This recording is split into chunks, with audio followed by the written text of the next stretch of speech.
안녕하세요. 밸류업 안희철 변호사입니다. 반갑습니다. 오늘은 제가 드디어 M&A 법률 바이블이라는 책을 출간하게 돼서 이렇게 여러분들께 M&A 법률 바이블의 내용을 간략하게라도 소개시켜 드리고자 이렇게 나왔습니다. 제가 그동안 블러터라는 경제지에서 2주에 한 번씩 안희철의 M&A 나침반이라는 칼럼을 쓰면서 M&A에 대해서 되게 이제 자세하게 또 알기 쉽게 설명드리고 있었는데요. 블러터의 글을 2년 넘게 제가 썼어요. 거의 3년 가까이 쓰다 보니까 그 글들이 쌓이고 해서 이제는 M&A 전체에 대해서 설명하는 책이 됐습니다. 그래서 그걸 모아서 잘 보완도 하고 수정도 하고 하면서 이번에 책이 출판이 됐고요. 이 책에는 크게 M&A에 대해서 설명을 하고, 두 번째는 투자에 대해서 설명을 하고, 그리고 세 번째는 해외 진출과 IPO에 대해서 설명하는 그런 내용으로 담겨 있습니다. 한 400쪽이 좀 넘어요. 그래서 분량은 상당히 있는데 그래도 여러분들 이 책 한번 보시면 M&A 전반에 대해서 아주 잘 이해하지 않을까 생각이 듭니다. 맨 처음엔 당연히 M&A의 개념과 절차에 대해서 설명을 했어요. M&A는 Merge and Acquisition의 약자고요. 이게 결국에는 합병과 인수인데, 합병은 두 회사를 하나로 합쳐지는 거고, 그 다음에 인수는 뭔가 주식이나 자산이나 사업을 이렇게 인수하는 거예요. 그 개념에 대해서 제가 자세하게 설명을 해드렸고, 그리고 뭐 5쪽 보시면 M&A의 단계별 절차 등에 대해서 자세하게 설명을 했습니다. 그래서 회사를 선정한 다음에 예비 가치를 산정하고, 그 다음에 이 회사의 텀실 같은 걸 교부하고 기업 실사, 뭐 법률 실사, 회계 실사, 경영 실사, 세무 실사 등등 하는 걸 갖다가 쭉 제가 설명을 했습니다. 그 각각의 과정에서 어떤 것들이 중요하고 어떤 것들을 주의해야 되는지 이런 것들을 설명을 쭉 했고요. 그 외에도 이제 합병과 인수를 항상 섞어서 많이 쓰는데, 제가 11쪽에는 합병과 인수가 어떤 게 다르고, 그 다음에 어떨 때 합병을 하는 게 좋고 어떨 때 인수를 하는 게 좋고, 이런 부분들을 아주 자세하게 제가 설명을 했어요. 쭉 이제 넘기다 보면은 이제 계속 합병과 인수에 대한 설명, M&A에 대한 설명이 쭉 있고요.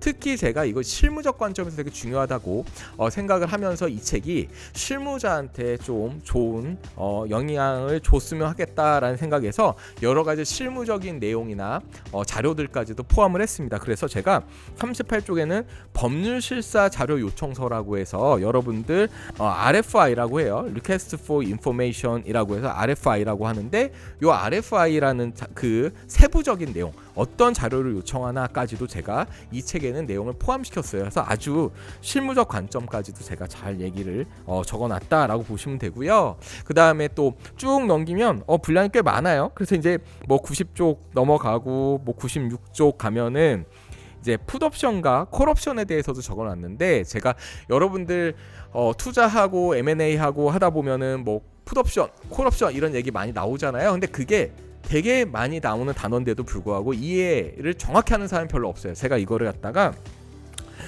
사실은 하이브 사건이 있었거든요. 하이브와 미니즌 간의 어떤 주주간 계약 분쟁이 있었는데, 여기서 핵심 쟁점이 풋옵션과 콜옵션이에요. 이걸 갖다가 제가 하이브 24년 3월 22일자 공시자료 사업 보고서 내용까지도 이렇게 편철을 하면서 제가 풋옵션, 콜옵션 같은 설명을 했어요. 자, 이 내용들을 보시면 정말 최신 어떤 사건들을 예시로 해서 제가 설명을 드려놨으니까 한번 살펴보시면 좋을 것 같습니다. 풋옵션은 내 주식을 강제로 파는 거고요. 정해진 가격에. 콜옵션은 남의 주식을 정해진 가격에 강제로 사는 건데요. 이런 게 사실은 하이브 사건에서 되게 중요한 쟁점이었고, 제가 이런 부분까지도 좀 자세하게 설명드렸습니다. 또 더 넘겨보면요. M&A 거래 시에 지배권 변동, 경영권 변동이라고 해서 체인지 오브 컨트롤이라고 해요. 요 체인지 오브 컨트롤 되게 중요하거든요. 회사의 주인이 바뀌면 다른 제3자와의 계약이나 제3자의 관계에서 영향을 많이 미쳐요. 그러니까 이런 부분들에 대해서까지도 제가 쭉 설명을 좀 했습니다. 그 외에도 뭐 그 각 주주관 계약에서 임원, 이사의 선임을 A 주주가 몇 명을 한다, B라는 주주가 몇 명을 한다, 이런 걸 프로큐어 조항이라고 하는데, 이런 내용들까지도 제가 최신 이슈들 포함시켜서 설명을 좀 자세하게 드렸어요. 그 외에도 뭐 M&A 과정에서요, 인사노무 이슈, 뭐 그 다양한 이슈들에 대해서 제가 쭉 설명을 드려놨는데, 또 쭉 넘기다 보면 뭐 손해배상 뭐 내용도 있고요. M&A 할 때 당연히 손해배상 내용이 중요하죠.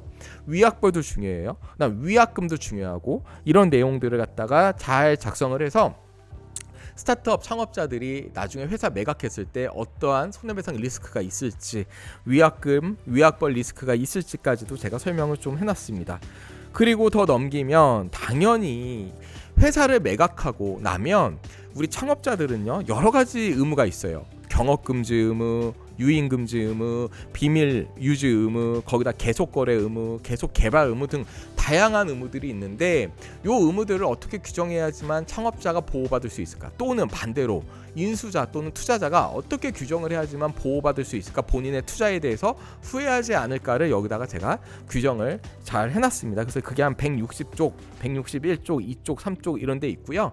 거기다가 여러분도 혹시 뭐 로퍼, Right of First Refusal이라는 조항인데, 한국말로는 우선 매수권, 주식을 우선해서 매수할 권리예요. 그 다음에 태그 얼롱, 공동매도 참여권이라는 권리고, 그 다음에 드래그 얼롱이 공동매도 요구권이라는 권리인데, 요런 조항들, 단어가 좀 용어가 어려운데 이런 부분들에 대해서 아주 알기 쉽게 제가 설명을 했습니다. 그 외에도 주총을 할 때 주주관 계약으로 어떻게 주총을 분쟁 없이 할 수 있을지, 이런 주주관 계약을 어떻게 규정해야지만 주총을 원만하게 잘 할 수 있을지, 이런 부분들까지도 제가 이 책에 자세하게 규정을 했습니다. 더 넘겨보면 지금까지 계속 M&A에 대한 부분들을 말씀을 드리고 있는데, 이걸 넘어가서 이제는 투자 계약 부분을 이제 2장 챕터 2에다가 제가 했습니다. 챕터 1에는 M&A고 챕터 2에는 회사를 매각하는 걸 넘어서서 이제 어떻게 하면 투자를 할 때 투자를 잘할 것인가, 투자 계약 법률 가이드 부분을 제가 챕터 2에다가 넣었고요.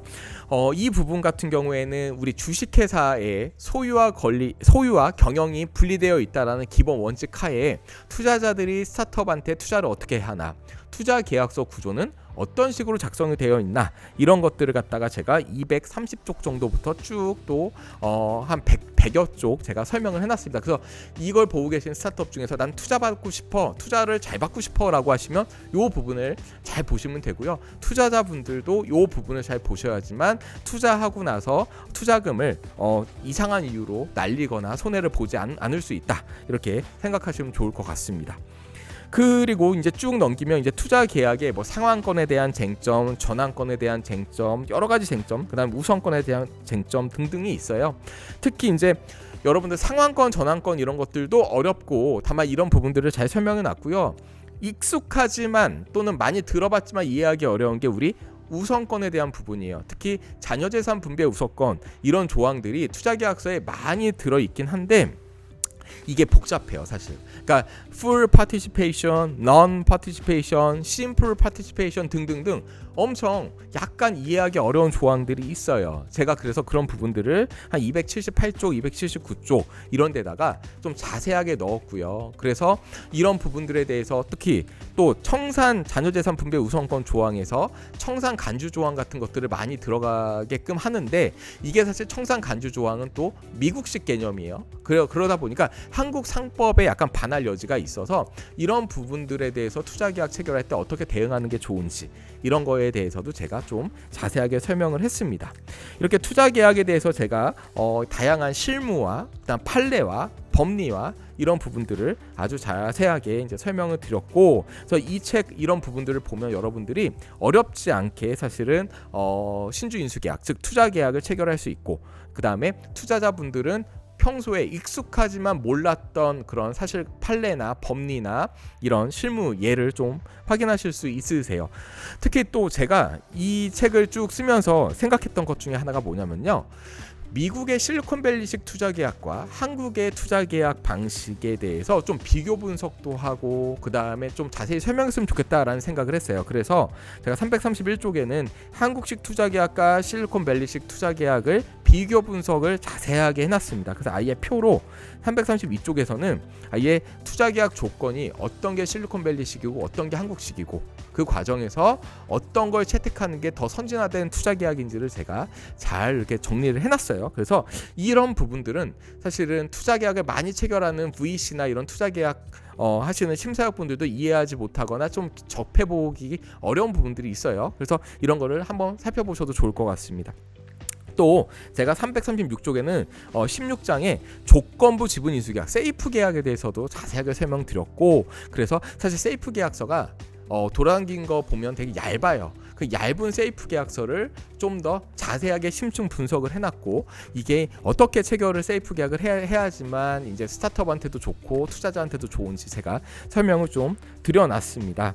그 외에 또 되게 중요한 쟁점이 또 뭘까요? 바로 한국의 스타트업들이 요즘에 실리콘밸리나 싱가포르 같은 데에 플립이라는 걸 통해서 진출하려는 시도를 많이 하고 있어요. 그래서 제가 플립이 뭐고, 플립의 개념이 뭐고, 플립이 왜 필요하냐, 진짜 필요한가, 필요하지 않는 경우도 많거든요. 그래서 제가 348쪽부터는 요 플립에 대해서 아주 자세하게 정리를 해놨고요. 특히 제가 심혈을 기울여서 356쪽부터는 성공적인 플립을 위한 9가지 플립 방법을 적어놨어요.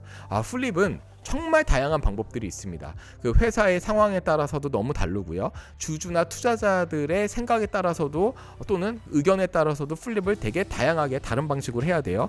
그런 부분들을 제가 무려 9가지 방법을 잘 고민해서 담아놨으니까 이렇게 다양한 방법을 정리해 놓은 게 없더라고요. 제가 이렇게 살펴봤더니 이 부분을 한번 보셔도 좋지 않을까 생각을 합니다. 그러니까 플립도 제가 해외 진출 방법이나 플립도 아주 자세하게 정리를 해놨고, 그 다음에 이제 거의 이제 뒤로 가고 있는데요. 특히 제가 이게 실무적 관점에서 아주 좋은 책이 돼야 된다라고 생각을 했다라고 말씀드렸잖아요. 제가 그래서 외국한 거래 신고에 대해서 아주 자세하게 말씀드려놨어요. 그러니까 여기 373쪽을 보면요, 비거주자의 외국한 거래 신고라고 해서 예를 들어서 비거주자가 한국 스타트업한테 투자를 할 때 투자금이 1억 원 이상입니다. yes 그러면 외국인 직접 투자 신고, no 그러면은 증권 취득 신고, 이런 식으로 제가 투자금 1억 원 이상 and 취득하는 지분율이 10% 이상 또는 임원 파견을 하거나 임원을 선임하면은 yes면 어떤 신고, no면 어떤 신고, 또 증권 취득 신고에서도 지분 취득의 대가가 출자 목적물이면 yes면은 외국한 은행에 해야 되고 no면 한국은행에 해야 되고, 이런 걸 아예 도표로 잘 그려놨습니다. 그래서 여러분들이 이걸 보시면 지금까지 엄청 헷갈리고 힘들었던 그 실무적인 문제들이 이걸 보시면 해결이 될 거예요. 그래서 한번 이런 아주 실무적 관점에서도 살펴보시면 좋을 것 같다라고 생각이 들고요. 끝으로 이제 IPO 쪽에 대해서도 제가 설명을 좀 자세하게 해놨습니다. IPO도 사실 IPO 절차, 방법 이런 거 설명해 놓은 곳이 거의 없더라고요.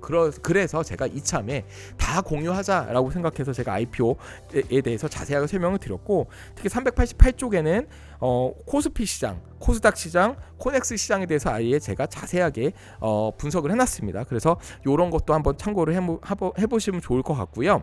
특히 마지막 부분에는 이제 뭐 400쪽이 조금 넘어가다 보면은 뭘 제가 말씀을 드렸냐면, 한국에 상장한 회사가 미국의 나스닥에 상장할 수 있을까? 또는 한국에 상장을 하던 말던 관계없이 미국 나스닥 상장을 하려면 무조건 회사가 미국에 있어야 될까? 이런 거에 대해서 설명을 해놨어요. 자, 여러분들 요번에 뭐가 있었죠? 삼성전자하고 하이닉스가 엄청 뜨고 있는데, 하이닉스가 미국 나스닥에 상장을 했어요. 자, 이상하지 않으세요? 다들 그냥 넘겨요. 아니, 하이닉스는 코스피에 상장된 회사인데 근데 어떻게 미국 나스닥 시장에 또 상장할 수가 있지? 이게 가능한 거야? 그러면은 나스닥 시장에서 거래되고 있는 하이닉스의 주식은 한국에서 상장돼서 거래되고 있는 하이닉스의 주식하고 같은 거야, 틀린 거야? 이런 부분이 궁금하지 않으신가요? 자, 이게 단순히 이론적인 게 아닙니다. 이걸 보고 계신 스타트업 여러분들도 우리 회사는 한국에 상장할래? 코스닥 상장할래? 또는 우리 회사는 나스닥 상장할래? 라고 했을 때 나스닥 상장할 거면 우린 무조건 플립해서 미국에 모회사가 있어야 돼? 그렇지 않다라는 거예요.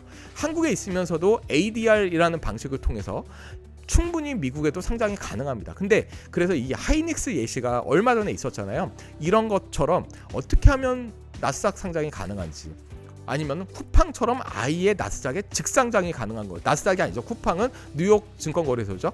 여기에 직접 상장이 어떻게 하면 가능한지 이런 것들을 갖다가 제가 정리를 좀 해놨습니다. 그래서 이런 여러분들이 평소에 좀 이상한데 근데 찾아보면 나오지도 않아요. 진짜로 구글에도 안 나오고 요즘에 AI도 대충 설명은 나오는데 헷갈려요.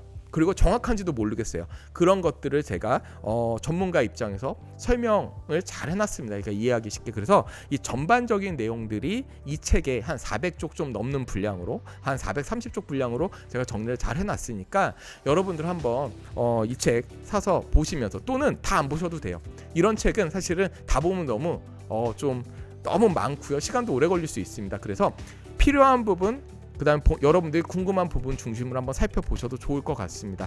제가 밸류업을 하고 있잖아요. 지금 1, 2, 3화가 올라왔어요. 제가 사실은 그걸 4화, 5화, 6화 계속 많이 할 거예요. 그 계속 할 때 제 생각에는 한 몇십 화, 100화 가까이 될 가능성이 있거든요. 그걸 어떤 순서대로 할 거냐? 바로 이 M&A 법률 바이블의 순서대로 제가 할 겁니다. 그래서 제 강연, 그러니까 그 밸류업 동영상 강의를 들으시면서 이 책을 같이 보시면 여러분들 이해하기도 쉽고 진도 나가기도 훨씬 좋을 거예요. 자, 한번 잘 이 책 사서 보시면 좋지 않을까 생각합니다. 여러분들 그러면 이 책은 뒤로 하고 이제 또 다음 밸류업 4회에서 또다시 만나 뵙도록 하겠습니다. 예, 감사합니다 여러분.